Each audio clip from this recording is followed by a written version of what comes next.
শাসনে। দীর্ঘ 2 বছর পর সিনেমা হলে ছায়াছবি প্রদর্শনের ব্যবসার নতুন রেকর্ড গড়তে যাচ্ছেন বগুড়া মধুবন সিনেপ্লেক্স। আজ সোমবার মধুবনে মুক্তি পাচ্ছে শাকিব খানের তুফান সিনেমা। আর এই সিনেমায় অগ্রিম টিকিট কেনার জন্য হুমড়ি খেয়ে পড়েছেন দর্শক। মুক্তির একদিন আগেই ফুরিয়ে গেছে তুফান সিনেমার প্রথম 2 দিনের বেশিরভাগ টিকিট। মধুবন সিনেপ্লেক্সের মালিক এম.আর. ইউনুস রুবেল প্রথম আলোকে বলেন, 1974 সালে যাত্রা শুরু করা মধুবনের গত 2 বছরের কোনো শোতে সব টিকিট অগ্রিম বিক্রির রেকর্ড নেই। তবে তুফান সব রেকর্ড ভেঙে ইতিহাস গড়তে যাচ্ছে। আজ দুপুরের শোতে মধুবন সিনেপ্লেক্সের পর্দায় মুক্তি পাচ্ছে তুফান।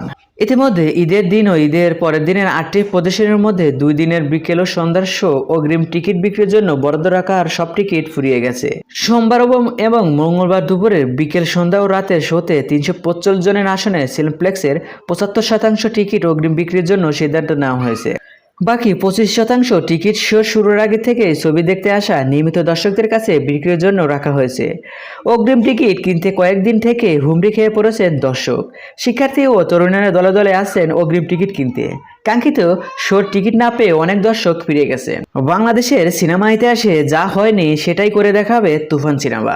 সো ভিউয়ার্স, এই ভিডিওতে আপনার কি মতামত? আর হ্যাঁ, বিনোদন জগতের সকল ভিডিও পেতে চ্যানেলটি সাবস্ক্রাইব করুন। ধন্যবাদ।